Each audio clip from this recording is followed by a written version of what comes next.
neighbours. Everybody needs good neighbours with a little understanding.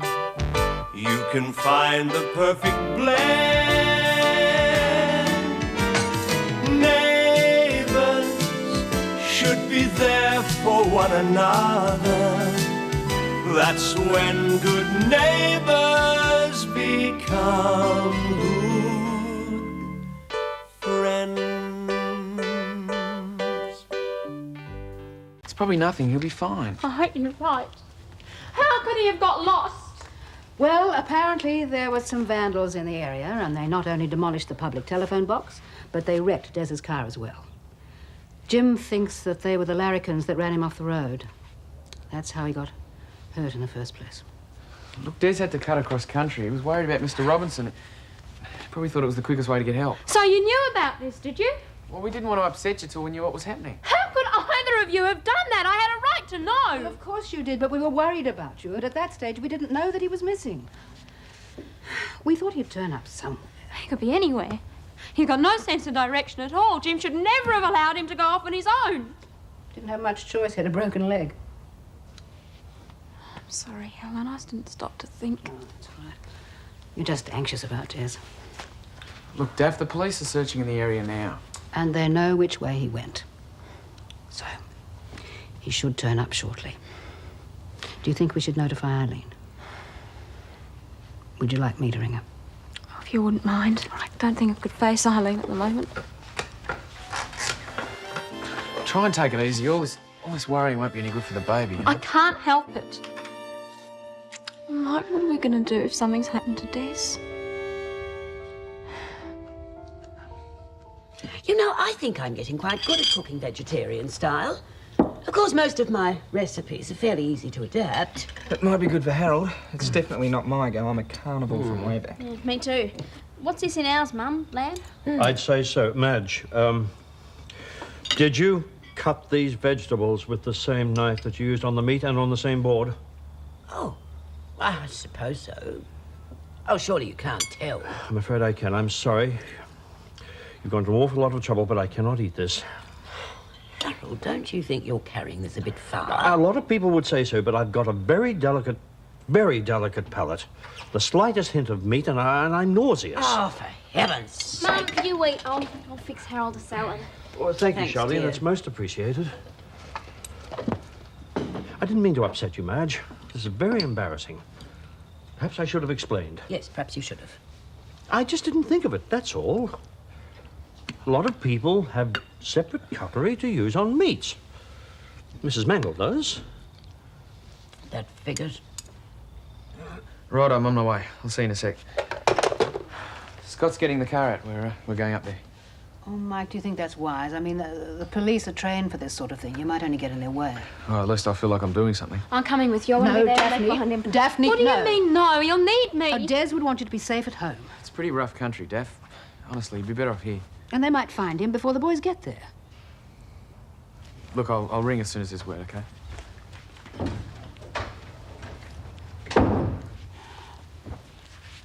Cheer up. They'll find him soon, I'm sure. He'd have to cut through Carter's Creek. And apparently there are only two places that are easy to cross. Carter's Creek? That's pretty deep, isn't it? Helen, Des can hardly swim. He hates the water. Well, he's probably turned back by now. No, he wouldn't. Not if he knew Jim was badly hurt and was counting on him to get help. He'd try and get across somehow. Daphne, have you heard anything? Is Desmond all right? Oh, how could you let him run around like that, for heaven's sake? Stop it.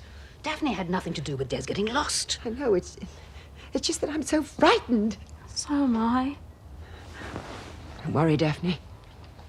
We'll see this through together. My, that cake looks delicious, Madge. Thank you, Harold. I do hope it's up to scratch. I'm sure it will be. Mum makes terrific fruitcake. Thank you, dear. Very nice. Tell me, did you get the dried fruits locally? At the supermarket. Why? Is there something wrong? No, I was just thinking. When I open the shop, I might be able to save you a few pennies. We'll be selling dried fruit, nuts, cherries, peel, all that sort of thing. Is there a market for that junk round Erinsborough? Everyone's into health and fitness these days. You'll be flat out feeding all the trendies. Oh, I won't complain. In fact, there might even be some part-time work for you two, if you like.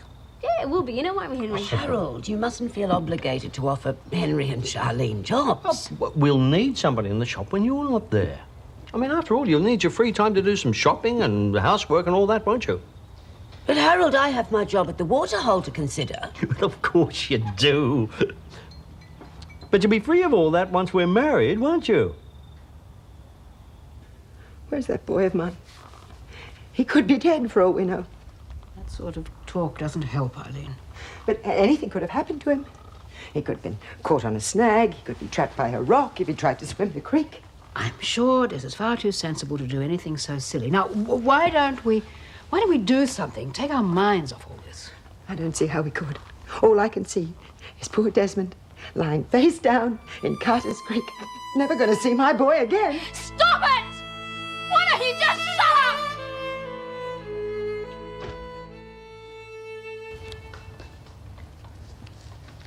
Oh, it's almost a lost art these days, letter writing. But I must insist that you don't trouble your mother with our difficulties. Oh, no, Nan, it was a letter to Nikki. Oh, how lovely. The friends you make in childhood are with you throughout your days. Would you take a moment to check these figures? Oh, it'll be a very close thing, but I think we can just manage it. It's a slight loss of prestige to have to go back to being a lollipop lady after being housekeeper at Lassiter's, but beggars can't be choosers. Nan, you've made a mistake with the figure for the mortgage repayment. It's much higher than this. Yes, I know, but we have enough equity in the house to make refinancing a possibility. I thought I'd show these figures to Mr. Clarke. I'm sure he'd like our business back. Well, if the bank agrees, it might work, I suppose. Doesn't leave us very much to live on, though. We're saving a good deal on meat and such. Oh, it's a godsend Mr. Bishop's a vegetarian. Yeah, he has helped us through a rough patch. Although we can't really count on him staying permanently. Well, everyone knows he's keen on Charlene's mum. If they get married, he'll move in with her. Oh, dear. I hadn't considered the possibility of losing him like that. I'm just not sure about quitting my job at the waterhole. Why not, for heaven's sake? Well, that job's been very good to me.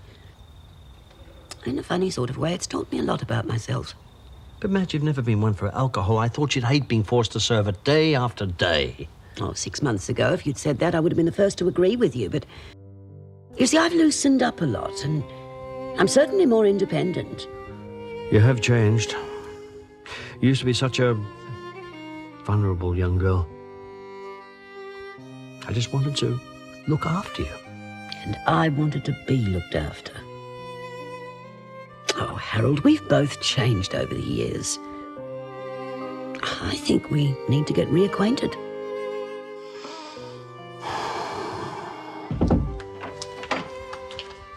She's lying down. How could she turn on me that way? Oh, Eileen, she's just as worried about Des as you are. And you didn't help her by carrying on like some prophet of doom. Well, I can't help it. Desmond is my only child. After his father deserted us, I had to do everything, and now I feel I failed him so miserably. Eileen, don't be so upset. Des wouldn't want to see you this way. Oh, I could just see his face once more. Oh, that'll be the police that come to give us the bad news. Sit down, Eileen. Oh, no. Oh, Mrs. Daniels, I didn't expect to find you here. Is Mr. Clarke in? I wish to speak to him on a banking matter. No, he's not at home. Will he be back soon? Oh, I'm afraid I don't know when he'll be returning. Is there something wrong? No, but thank you for your concern. Everything's quite under control. I'll leave a message for Des. Good night now. Oh. Did you have a nice dinner? Yes, thank you. Mrs. Mitchell's a great cook, isn't she? Oh, you can change that if you want. I wasn't really watching. No, it's fine.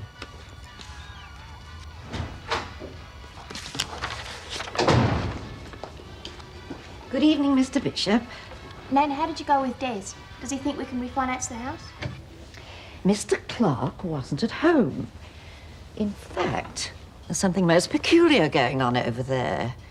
Eileen was quite upset. Well, why? What's happened? Well, far be it for me to speculate on the lives of my neighbours, but I do believe that Mr. Clarke has left home again. Oh, Nan, don't jump to conclusions. I know what I saw with my own eyes. Something is going on. I'd heard that they'd separated once before, but I thought there was some sort of misunderstanding. Well, it was too. Des and Daphne are the happiest couple I know. And you know very little, my girl. Oh, I knew from the very beginning it wouldn't work. They hardly knew each other. Well, they've been living in the same house for ages before they got married. You're far too young to understand these things, Jane. You never really know someone until you're married to them. Yes.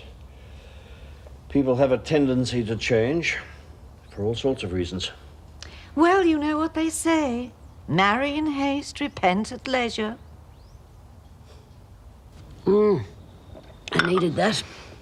You know, you two are worse than Scott and me. 1 minute it's all on, the next it's off. Now, if you don't get your act together, you're going to blow the whole thing. Maybe that's what I'm trying to do. Oh, get off. You've done nothing but rave about what a top bloke Harold is for weeks. And you want to get married again, don't you? Now, that, Charlene, is a $64,000 question. But I thought he was just what you always dreamed of. Stable, responsible, serious. Overprotective, chauvinistic, set in his ways. Come on, Mum. Nobody's perfect. What do you want out of life, anyway? I don't exactly know at the moment. Oh, look, I know he's a wonderful man, but if I hear one more word about his virtues, I think I'll scream. We're only trying to help. Yes, I know you are, both of you, and I love you for it. But this is something I've got to work out for myself. See you in the morning. Good night. Do you reckon we're overdoing this? I don't know how keen I am on learning to call Harold Daddy. If you want the truth, neither do I. I think she loves him, even if she won't admit it. And anyway, we're only doing it for... For her own good. Michael, any news? Nothing. They've called off the search till daylight. Where's Daph? She's lying down. She's exhausted, poor thing. They got as far as Carter's Creek before it got dark. The sergeant said they want to start dragging it in the morning. No!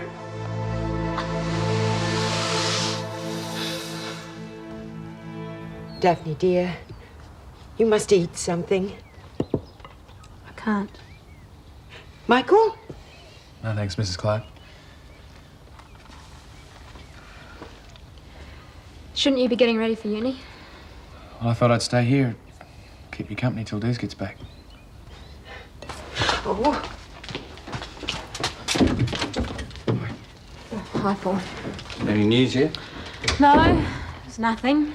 How's Jim? Worried about you. Oh, we all are. Thanks. It's the waiting that's getting to me. I feel so useless. Well, I've come to offer some practical assistance. Well, I thought seeing you'd want to be here if there was any news. How about I put one of the girls from Lassiter's in the coffee shop today? I'd appreciate that, thanks. Well, Daphne, let me do it. It'll keep me busy, then I maybe will not worry so much about Desmond. I'm going to go to the office now. How about I give you a lift? And you'll ring me as soon as there's any news. Of course I will. Bye-bye, Michael. Eileen? I'm sorry I yelled at you last night. Oh. It's forgotten.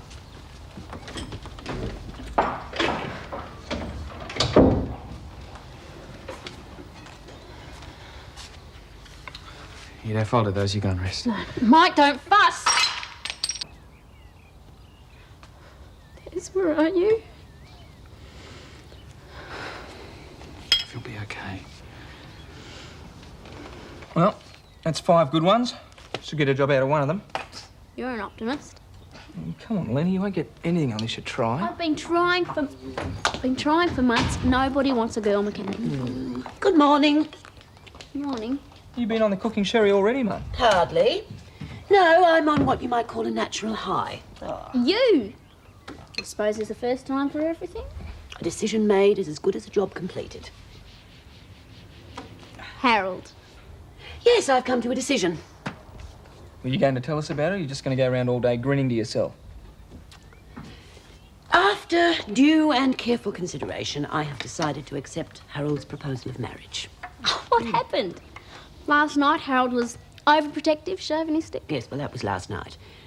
I've come to the conclusion that I'd quite like a man who knows what he wants from a woman. And I like the idea of being protected for a change. Mind you, it's going to be a long engagement. We need time to get to know each other again. Well, can I be the first to kiss the bride-to-be? Good on you, Mum. Move. Good on you, Mum. Oh, thanks, both of you. Now, cup of tea. Well, Nan was convinced that Des had left Daphne again. I wish she wouldn't get these ideas. Well, we probably contributed to her confusion. Daphne didn't want to talk to anyone last night. Is she okay? Oh, well, she's frantic about Des, of course, but she's holding up well. Eileen and Mike were still with her, so I didn't feel any need to stay. I'm going to pick Jim up this morning from the hospital, and I think I might spend the rest of the day with him. Well, I can look after things here until Paul gets in. All right, will you take the bookings for home, James? Sure. Oh, and give Mr. Robinson my best, will you? Yes, I can. Oh, Rob, Gail's at the hotel. Actually, Mrs. Daniels, it's you I'm looking for. How's that lovely limousine of yours running these days? Oh, fine, thank you. A clever lady like you would know how important cost and reliability is. I've come to suggest a new service contract on your car. Well, I'm perfectly satisfied with the current people. You haven't seen what I can do yet. I can offer you a very good deal. Oh, I really think you should discuss any change of arrangements with Paul. I mean, the Daniels Corporation does have a say. No, I don't reckon he'd bother with anything like this. It's only one car. Oh, but Paul's investment has increased the fleet to 3. Yeah? I'll make a point of talking to your grandson. And when he sees what a deal I've got, he'll jump at it. Good to see you, Mrs. Daniels. Good to see you, Mr. Lewis. Now, if you need any help at all, just give me a ring and I'll send one of the girls over, all right? It's very kind, Paul, but I must keep busy. Maybe if I chop onions, no one will notice the tears. Des is a toughie. You'll be all right. G'day, Paul. Right. Mrs. Clarke. Oh, I didn't realise you two had met. Mr. Lewis is well known in the unit in which I reside, unfortunately. Mrs. Clarke, you and your sticky-beak cronies have made your position perfectly clear. And we get no consideration from you, do we? Look, they're my clothes. I want to hang them on my balcony. I will. I'm going to be getting back to the office now. Don't forget, give me a ring if you need something. No, hang on. I want to word with you. You in charge here? I am. Black coffee, no sugar. To take away? Too right. I've just been talking to Mrs. Daniels. She tells me you're the man to see about the limos. I've got a little proposition for you. You got time to listen over a beer tonight, or are you planning on working back with Gail? That depends on how much work Gail and I get done today. Look, we're pretty busy trying to organise this convention. 80 cents. Oi, what about our talk? Here, look, here's $1. Keep the change. Well? Look, ring my secretary and make an appointment. Oh, all right if I have to. Oh, that man.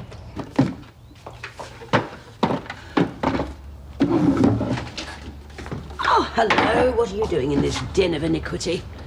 I'm on my way to Paul's office. I have to speak to him about the lease on that shop. Madge, I did quite a bit of thinking last night. Yes, so did I. And what you said about us having changed over the years, well, yes, you were right. And I think it's possibly a good idea if I don't rush into something as permanent as the shop. Oh, Harold, I'm quite prepared to work in the shop. In fact, the idea of a family business appeals to me.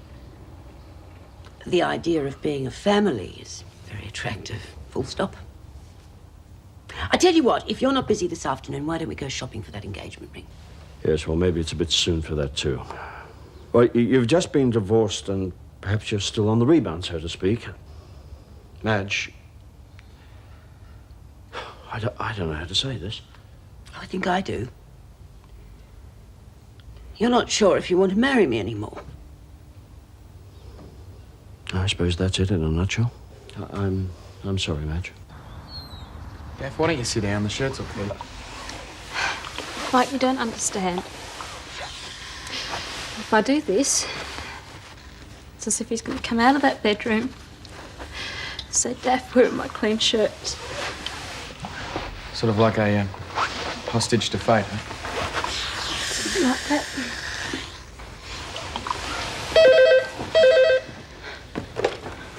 Hello? Yeah, this is Mrs. Clarke.